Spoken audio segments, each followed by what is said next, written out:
Today I am going to discuss about the medical surgical nursing 2 and oncology nursing unit 1. So it is part 2 radiation therapy. In last class in part 1 we have seen about the radiation therapy. In this external radiation has completed in part 1. So in this part 2 we are going to discuss about the internal radiation therapy.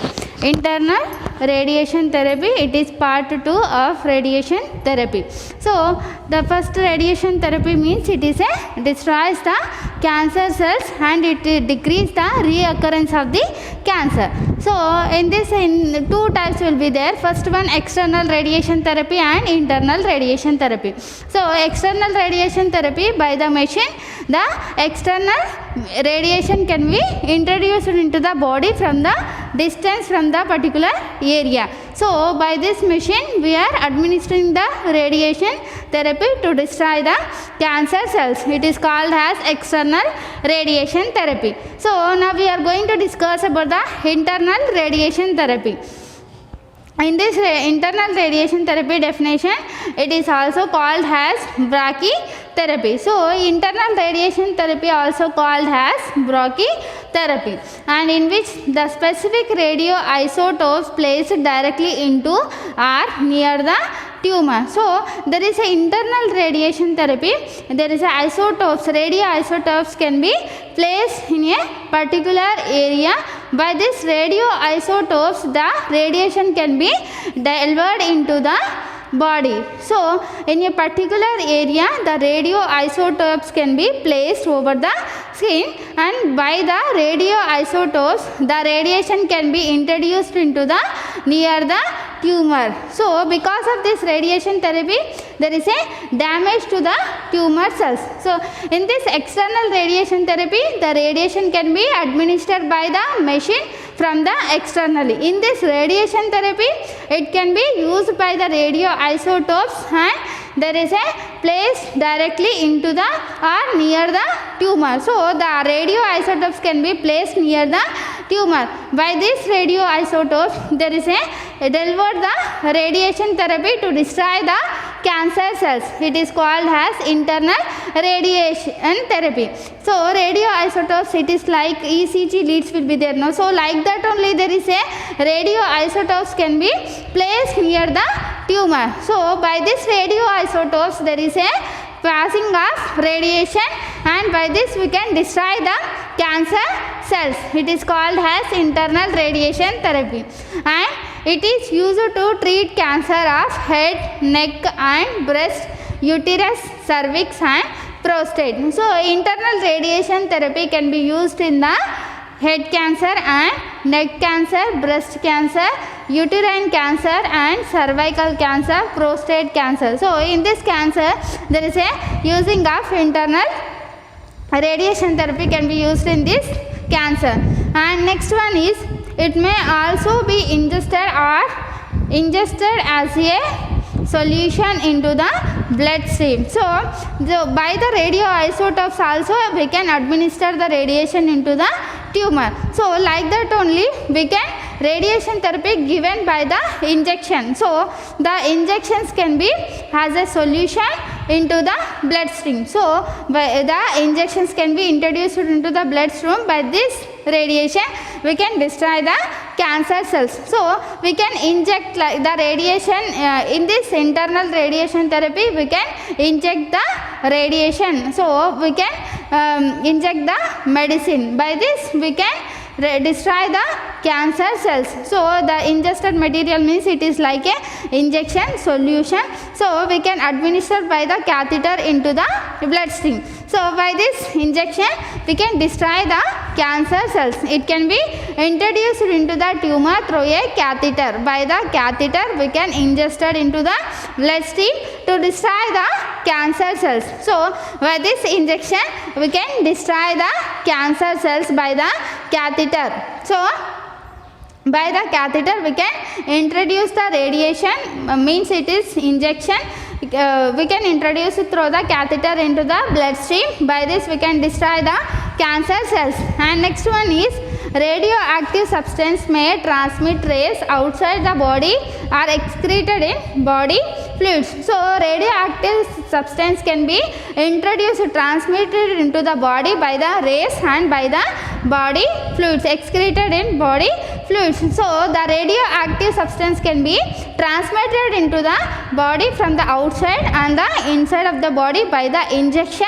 We can introduce it into the body. So it is a internal radiation therapy. Internal radiation therapy, it is also called as brachytherapy, and it is used to treat the cancer, and there is a specific radioisotopes can be placed over the skin and directly into or near the tumor. The radioisotopes can be placed into or near the tumor. By this we can destroy the cancer cells, and in this internal radiation therapy we can use as a solution to directly introduce into the bloodstream. So by this injection we can destroy the cancer cells and we can reduce the cancer. So it is called as internal radiation therapy. And next one is complications. There is some of the complications because of the radiation therapy. Now we will discuss about the complications. So there is a skin rashes, skin reaction. Because of the radiation therapy, there is a rashes can occur over the skin. There is a skin rashes. Next one is fatigue. So because of the high rays of radiation therapy, there is a feeling of tiredness. Fatigue means there is a feeling of tiredness because of the radiation therapy. There is a patient feels very weak. And next one is xerostomia. Xerostomia means dry mouth. So because of the radiation therapy, there is a excessive sweat, and because of there is a loss of fluid from the body, there is a mouth will be dry. Xerostomia means there is a dry mouth become very dry. And there is a alopecia. Alopecia means there is a loss of hair. So excessive radiation, because of this radiation there is a loss of hair will be excessive. It is called as alopecia. Alopecia means there is a loss of hair. And next one is vomiting. Vomiting, there is a because of the radiation therapy, improper digestion, it causes the vomiting. So the digestion process will be decreased. Because of this there is a vomiting. And next one is diarrhea. There is a because of radiation therapy, it causes the diarrhea.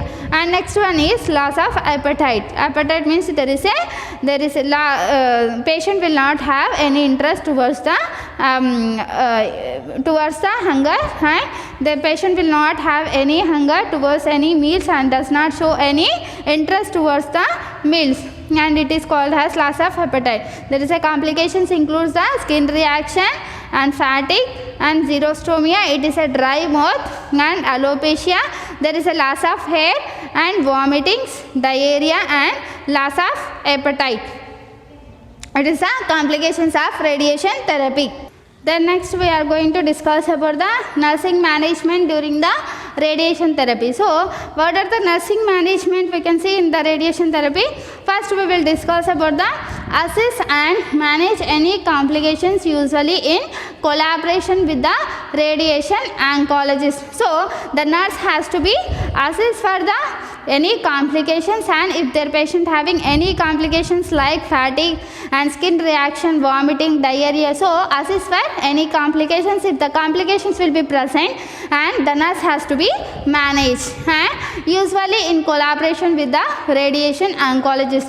So the nurse has to maintain the communication with the radiation oncologist. So the nurse has to be maintain the communication with the radiation oncologist, and if the patient having any complications, the nurse has to inform to the oncologist, and by this we can the nurse has to be manage the complications and assist for the complications. If the complications will be present, the nurse has to immediately inform to the radiation oncologist, and the nurse has to maintain the communication with the radiation oncologist. Next one is provide the emotional support and rest relief of physical and psychological discomfort. So the nurse has to be provide the emotional support. So the patient feel so bad. So because of this, because of the condition, the patient will become emotional. So the nurse has to be provide the emotional support to the patient, and relief of physical and psychological discomfort. If the patient having any physical and psychological discomfort, the nurse has to be relieved from the discomfort. Next one is monitor for adverse effect skin changes and erythema, hemorrhage, ulceration of mucous membrane and vomiting and GI bleeding. So the nurse has to be monitored for the adverse effect. So because of the radiation, there is a effects can be occur in the patient. So the nurse has to be monitored for the adverse effect like skin changes. There is a skin changes include erythema. Erythema means there is a skin become redness. So the nurse has to be see for the skin changes, and hemorrhage means there is a bleeding can be occur in the GI tract. So the nurse has to be assist for the bleeding or any hemorrhage from the any part in the body. And next one is ulceration of mucous membrane.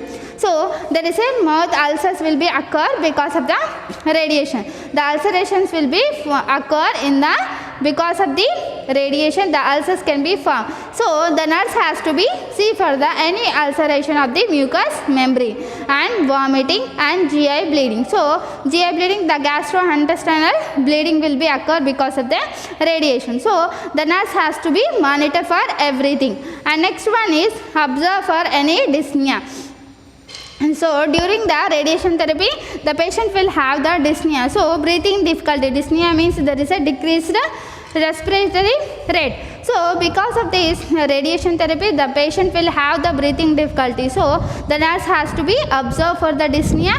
If the patient having any breathing difficulty, the nurse has to be administer the oxygen for the patient. So the nurse has to observe for the any dyspnea. Next one is identify and record any medications that the client will be taking during the radiation. So the nurse has to be identify and record any medications that the client will be taking during the radiation. So during the radiation, the patient is going to take any medications or not, the nurse has to be identify, and if the patient is taking any medications, mean the nurse has to be record the medications. What are the medications that patients are taking, the nurse has to be record and identify during the radiation. And next one is cover skin with protective clothing during treatment. So during the radiation therapy, the nurse has to be cover the skin with protective clothing. So because of the radiation, the skin will be affected. So because of this, the normal part the cover the skin with protective clothing. Which area can be treated by the radiation, that area can be exposed and remaining part can be covered by the protective clothing. So the nurse has to be cover the skin with protective clothing during the treatment. And next one is provide plenty of rest and eat a balanced diet.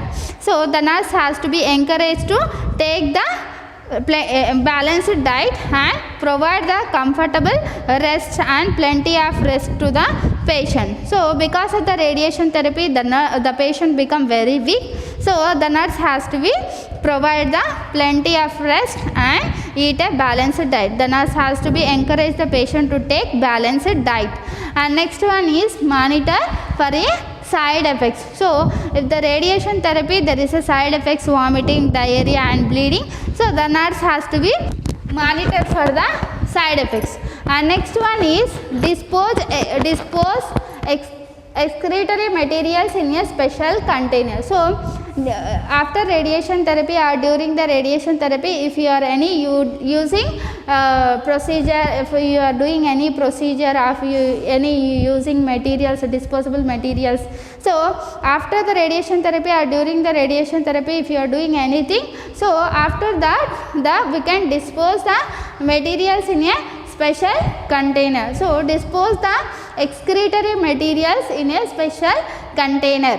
And next one is carry out daily activities as able get extra rest in feeling fatigue. So there is a carry out daily activities. So the nurse has to be encourage the patient to carry out daily activities and provide the extra rest to the patient. And if the feeling is fatigue, if the patient feel fatigue, become weak, the nurse has to be provide extra rest to the patient, and the nurse has to be encourage the patient to do the daily activities. And next one is eat balanced diet in a small meals.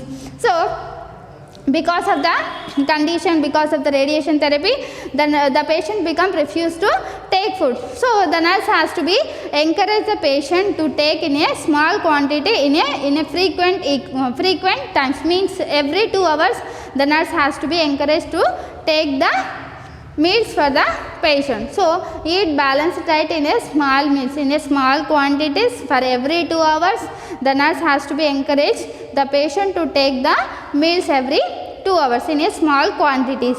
And next one is contact the nurse or a physician for any questions after discharge. If after the discharge, if the patient having any doubts about the radiation therapy or medications, anything, any doubts, and the patient should be contact the nurse or physician for any doubts after the discharge. After the discharge, if the patient is having any doubts, and the patient should be contact with the nurse or the physician. So these are all the nursing management for the radiation therapy. Thank you.